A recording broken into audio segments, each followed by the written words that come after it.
राजस्थान के जोधपुर में एक ब्यूटिशियन की हत्या का दिल दहलाने वाला मामला सामने आया है। यहाँ 50 वर्षीय महिला की लाश 6 टुकड़ों में बरामद हुई है, जो कि 10 फीट के गड्ढे में दफन कर दी गई थी। इस मामले में गुलामुद्दीन नाम का आरोपी फरार है, जबकि उसकी बीवी गिरफ्तार हो चुकी है। राजस्थान के खूबसूरत शहरों में से एक है जोधपुर, जो कि एक सन सिटी और ब्लू सिटी के नाम से दुनिया भर में जाना जाता है। दूर दूर से सैलानी इस शहर को देखने आते हैं, लेकिन इसी खूबसूरत शहर का एक बदसूरत चेहरा एक गड्ढे की शक्ल में शहर के सामने आया है। जोधपुर का एक मोहल्ला है गंगाड़ा। इसी मोहल्ले में एक घर है। इस घर के मालिक का नाम है गुलामुद्दीन। 23 अक्टूबर को गुलामुद्दीन ने अचानक जेसीबी मशीन बुलाकर ठीक अपने घर के बाहर एक गड्ढा खुदवाया। वो गड्ढा करीब 10 फीट गहरा था। पूरे मोहल्ले में जेसीबी मशीन भी देखी गई और खुदते हुए वो गड्ढा भी देखा गया। किसी को भी नहीं पता था कि अचानक गुलामुद्दीन ठीक अपने घर के बाहर इतना गहरा गड्ढा क्यों खुदवा रहा है। इधर गड्ढा खुदवाता है, उधर गड्ढा खुदने के ठीक 3 दिन बाद इसी जोधपुर शहर की 50 साल की महिला अनीता चौधरी अचानक गायब हो जाती है। वो जोधपुर में एक ब्यूटी पार्लर चलाती थी। 26 अक्टूबर को वो ब्यूटी पार्लर आती है और उसके बाद फिर गायब हो जाती है। गड्ढा खुदे हुए भी 8 दिन हो चुके थे। इन 8 दिनों में उस गड्ढे को भर दिया गया था। उधर अनीता चौधरी गायब हुए 5 दिन हो चुके थे। अब भी अनीता का कोई सुराग नहीं मिल रहा था और पुलिस तफ्तीश कर रही थी। गड्ढा खुदने और भरने के ठीक 8 दिन बाद 31 अक्टूबर की रात जोधपुर पुलिस की एक टीम गुलामुद्दीन के घर जा पहुंचती है। इस बार पुलिस वाले भी अपने साथ जेसीबी मशीन लेकर पहुंचे थे। 8 दिन पहले खुदा हुआ गड्ढा और फिर भरा जा चुका गड्ढा अब पुलिस वाले अपनी निगरानी में फिर से खोदना शुरू करते हैं। अब एक बार फिर से 10 फीट गड्ढे की गहराई नापी जाती है और फिर 10 फीट नीचे से अनीता बाहर निकल आती है। जाहिर है मुर्दा। हाल के वक्त में देश में कत्ल और कत्ल के बाद लाशों को छुपाने और ठिकाने लगाने के जो ट्रेंड सामने आ रहे हैं, उससे जोधपुर की ये कहानी बिल्कुल जुदा है। यहाँ कातिल कत्ल करने से पहले ही लाश को ठिकाने लगाने का इंतजाम कर लेता है।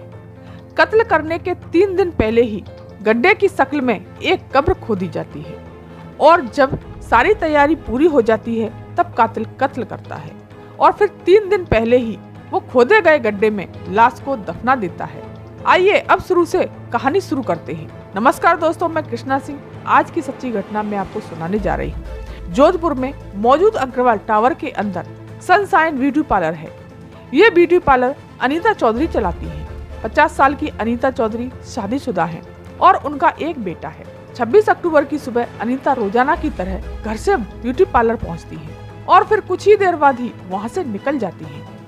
काफी देर तक जब वो ब्यूटी पार्लर नहीं लौटती तो उनकी एक महिला स्टाफ उन्हें फोन करती है। फोन बंद आता है। बाद में वो अनीता के पति को फोन करती है। उसके पति को जैसे ही बात बताती है वो उसे हर तरफ ढूंढना शुरू कर देते हैं। उसका मोबाइल लगातार बंद आ रहा था। उसकी तलाश में 26 अक्टूबर को पूरा दिन और पूरी रात बीत जाती है, पर वो नहीं मिलती। आखिरकार 27 अक्टूबर को उसके पति पुलिस में अनीता की गुमशुदगी की रिपोर्ट लिखा देते हैं। अब पुलिस तलाश में जुट जाती है। 4 दिन बीत जाते हैं, उसका कोई सुराग नहीं मिलता। इसी बीच अनीता के पति के पास उसकी सहेली सुमन का फोन आता है।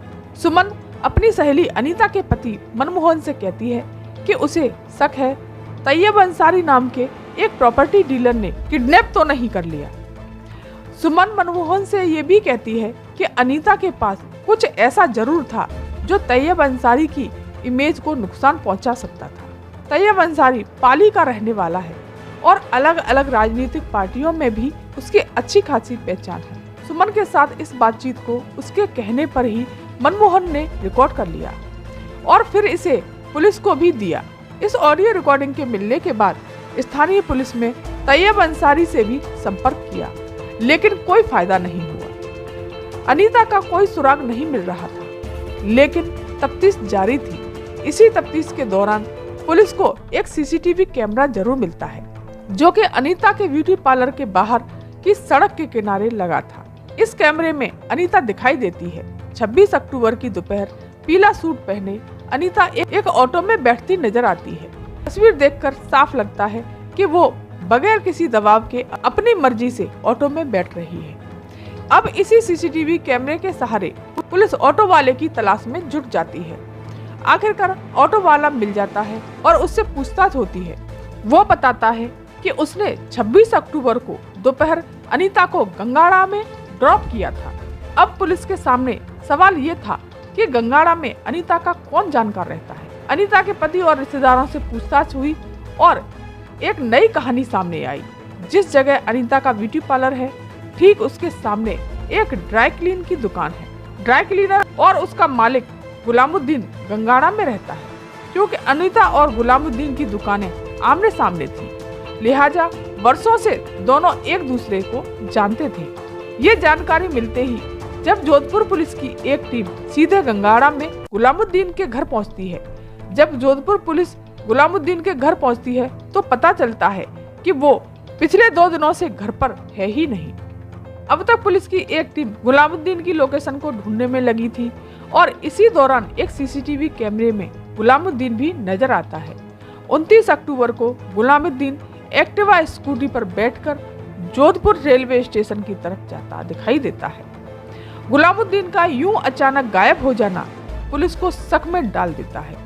इसी के बाद जब पुलिस गुलामुद्दीन की बीवी आबिदा से पूछताछ करती है तो थोड़ी देर में इधर उधर घुमाने के बाद आखिरकार अब आबिदा सच बोलना शुरू करती है।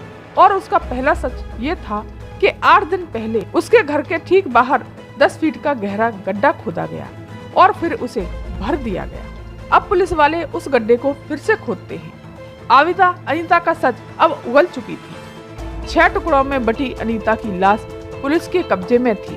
कपड़ों से अनीता के पति ने लाश की शिनाख्त भी कर ली थी, लेकिन आबिदा का शौहर गुलामुद्दीन अब भी पुलिस की गिरफ्त से दूर था। लिहाजा अब पुलिस ने आबिदा से ही पूरी साजिश की कहानी सुनने का फैसला किया। जिसके बाद उसने वो जो कहानी सुनाई वो ये थी। 26 अक्टूबर की दोपहर ऑटो में बैठकर अनीता गंगाड़ा में गुलामुद्दीन के घर पहुंचती है। दरअसल गुलामुद्दीन ने उसे अपने घर बुलाया था। घर पहुंचने के बाद गुलामुद्दीन और आबिदा ने अनीता को शरबत में बेहोशी की दवा मिला दी थी और वो बेहोशी की दवा मिला करके उसे दे देते हैं। अनीता उसे पी करके बेहोश हो जाती है तो गुलामुद्दीन ने चाकू से उसकी हत्या कर दी। उसके बाद उसके लाश के 6 टुकड़े किए। फिर सारे टुकड़ों को उसने बड़े बड़े पॉलीथीन बैग में पैक किया। इसके बाद दोनों मियां बीवी रात होने का इंतजार करने लगे। गुलामुद्दीन पहले से ही प्लास्टिक की थैलियां और बहुत सारा इत्र खरीद कर ला चुका था। प्लान के तहत ठीक घर के सामने बकायदा जेसीबी मशीन बुलाकर एक गड्ढा खुदवा चुका था। जैसे ही रात काली होना शुरू होती है, दोनों मियां बीवी एक एक कर लाश के 6 टुकड़ों को पॉलीथीन समेत इसी गड्ढे में डाल देते हैं। लाश के टुकड़े डालने के बाद इत्र की दर्जनों शीशियां भी ढक्कन खोलकर पॉलीथीन के चारों तरफ रख देते हैं। फिर रात के अंधेरे में ही 10 फीट गड्ढे को दोबारा भर देते हैं। हैरानी की बात यह थी कि आसपास में कई घर हैं, लेकिन किसी को कोई भनक तक नहीं लगी। लेकिन जब भी पुलिस के सामने ये सवाल था कि आखिरकार अनीता का कत्ल क्यों हुआ, जबकि तफ्तीश के मुताबिक अनीता और गुलामुद्दीन करीब 20 साल से एक दूसरे को जानते थे। आमने सामने दुकान होने की वजह से इसकी रोजाना ही मुलाकात होती थी, पर दोनों का काम बिल्कुल अलग था।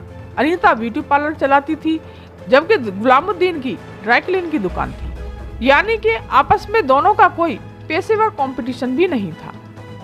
तो वो कत्ल की वजह क्या थी? पुलिस की माने तो अनीता का कत्ल लालच की वजह से हुआ।